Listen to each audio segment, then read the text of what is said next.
This is ABS-CBN Corporation now signing off. Mga kapamilya, hanggang Biyernes o na lang po maghahatid ng balita ang labing dalawang ABS-CBN just announced laid off 100 employees due to the effect of nagbutuhan na. Sa tamang-tama po yung ginamit.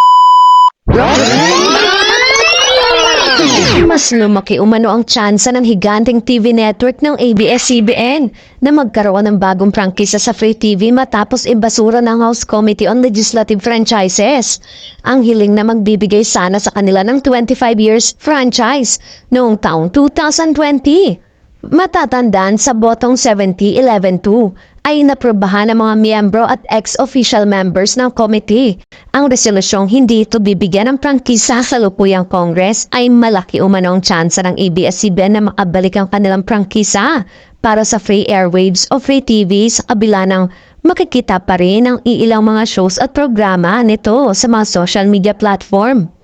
Ang pag-file ng bagong prangkisa sa Kongreso ang didinig sa Hunyo ngayong taon at depende pa rin ang pag-aproba nito sa political situation ng bansa.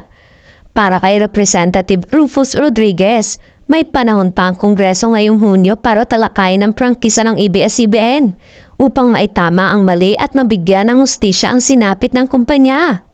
Samantala, malaking ambag sa pagbabalita ng ABS-CBN sa kasalukuyang nangyayari sa ating bansa.